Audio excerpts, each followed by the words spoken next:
小米刚刚发布了 Redmi K50 电竞版和冠军版，第一时间最全体验订阅即览。媒体邀请函的包装盒有细腻的触感，周围一圈是炫光膜，而里面有碳纤维纹路的塑料卡片。联名的是奔驰车模 Spark 出品2021年 F1 奔驰 AMG W12 英国站胜利汉密尔顿版，还伸了胳膊呢。比例是1:43，史上唯一的8冠王。车体为金属材质，没有可动的零件。磁吸式亚克力封的是散热部分的硬件，一共有3层，我们一会儿再说。手机包装盒一如既往，正面是碳纤维的纹路，而侧面是硬件部分。内层写的高能预警，第一层是说明书和透明的保护壳，下面一层是手机，最后的一层是120瓦的充电头和弯头的充电线。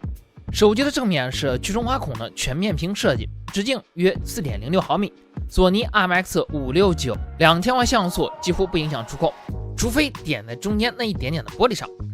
额头约 3.92 毫米，左右边框约 3.69 毫米，下巴约 4.18 毫米，看起来还比较的匀称。顶部是一个隐藏式微缝听筒，左边是光线传感器，通过塑料支架衔接金属机身的抛光切边，会有清晰的段落感。金属边框非常的方正，颗粒很细。扬声器上下一共4个，声浪造型的开孔来自 JBL。顶部还有红外线的遥控器，功率和前代翻倍，最远可以遥控到20米，再不怕饭店教室不开空调了。底部是另外的2个扬声器，不仅位置对称，规格也是一样，摆放的位置正好交叉。2个0611号角式高音单元，纳米铝碳；2个1115全金属重低音单元。音量位置都对称，横屏的感觉会相当的不错，也并不容易被手握持而遮挡。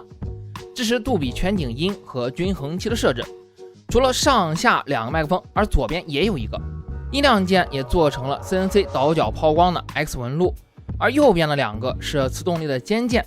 波动开关做出了 CD 稳，伸缩过程明显会更加的稳，不容易晃动。磁铁的数量增加到了8个，微动也由硬树脂改成了硅胶，回弹会更加的快速。合法的外挂还是可以映射屏幕的数控，另外还有光效的指示，平时还能够当做自定义的快捷键，可惜就只有系统应用，要是可以设置成健康码、扫码支付等等的功能，那就更好了。居中呢是指纹电源键，弧度轻手，有轻微的色差。背面是跑车的灵感，有3个配色，材质为玻璃，光雅铜体的工艺，分明的地方都做出了变化感，用手就可以摸出纹路。相机的边框也是金属材质，打出了斜边和高光的切边。文字上面写的是速度和冰冷。旁边是闪电形状单色温双 LED 闪光灯，镜头里面有2条1600万色的呼吸灯，支持充电和来电的效果以及部分的游戏光效，不支持自定义比较的可惜。3镜头方案是6400万索尼 IMX686，120度的800万像素超广角 OV8856。和200万像素的微距 GC02M1， 都是不贵的老面孔，没什么可说的。还有一个防频闪传感器，在拍摄闪烁的灯光，比如说 PWM 调光的屏幕的时候，会自动的调节参数，不会拍出来条纹和闪烁。整机握持感硬朗，用了非常多的亮面切边，不同的角度之下会熠熠闪光。厚度 8.73 毫米，镜头凸起数 10.2 毫米，重量为 212.68 克。出厂自带了贴膜，辨识度有所增加，不过好像还是缺少一些独特的地方，可能冠军版会好一些。屏幕是 6.67 寸 OLED， 分辨率 2400×1080， 厂家为华星光电，排列是珍珠，类似于钻石，覆盖大猩猩 Victus 玻璃，手动最大亮度450尼特，435纳米短波蓝光 0.013 也是非常低，全局激发亮度约622尼特，局部可以超过700尼特。调光低于 15% 的亮度为1920赫兹的 PWM， 比常规的480赫兹更难以感知。仪器测的波动深度远低于 100%， 而且到最低亮度也变化不大了。高于 16% 的亮度是类 DC 调光，频率跟刷新率一致，有60和120赫兹2个选项可选，还支持智能刷新率的切换，没有防频闪开关，柔性直角的屏幕，大角度之下也没有彩虹纹，有环境光传感器，支持真彩显示，支持10比特 HDR10+， 支持超分辨率视频和 MEMC 补帧，也是软件方案。原色模式设于 95% 的 sRGB，平均灰度偏离为 2.3， 平均色彩偏离 2.1， 最大是 3.6， 表现十分出色。P3 模式色域 91.6%， 平均色彩偏离 3.9， 最大是 5.9， 可以参考我的这个调色模式，能够优化到平均色彩偏离 2.1， 最大 3.2， 跟原色模式就几乎一致了。配置骁龙8加 LPDDR5 内存6400Mbps， 支持3G 的闪存当内存， USB 3.1 的闪存，优化了顺序写入的速度，搭载小米自研的 I/O Turbo 2.0 技术，号称解压速度可以提升 100%， 拷贝性能可以提升 300%。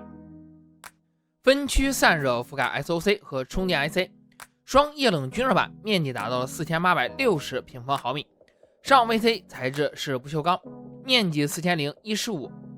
300目编织，毛细网厚度更薄，蒸汽通路也会更顺，导热凝胶改成了铜块，下 VC 面积是845平方毫米，用了整块的石墨烯进行覆盖，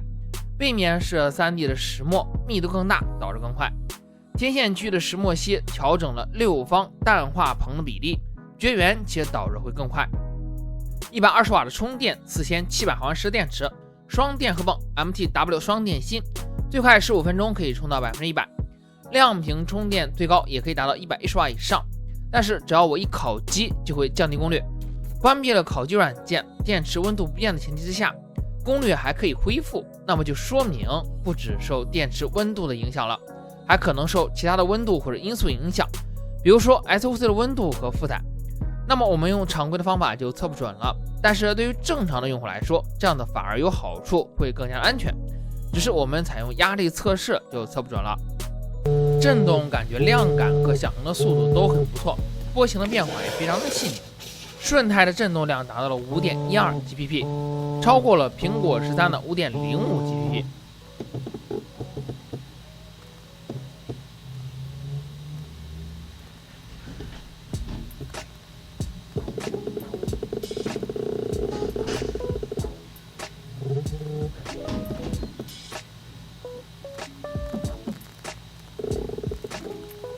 全球首发瑞声科技的 X 轴线性马达1016，安卓最大的体积，一般来说是给游戏手柄用的。ESA 一体多级磁钢结构，覆盖了50赫兹到500赫兹的宽频，谐波频率是130赫兹，跟苹果一样，不容易产生噪声以及共振，触感也会比较的舒服。WiFi 天线可以避免死亡之握，带来更大的净空区，支持 WiFi 双频、5G 双卡的4数据协同，支持 WiFi 6 160赫兹频宽，支持多功能的 NFC， 而 GPS 也是双频。全部的内容到这里我们就快速的过了一遍。硬朗的外观，握持感非常出色，还有梅赛德斯的联名款。屏幕降低了对人眼的刺激，而较高频的 PWM 已经是与 DC 相差不大了。次扬声器和震动马达表现都十分的出色，而性能和散热也都没得说，还有坚劲的加持。4700毫安时的电池本身就比较的大，还支持120瓦的充电，各方面表现也都挺不错的。美中不足就是系统的适配显得不够充分，侧面指纹部分用户可能不太习惯，而内存最高只有 256G。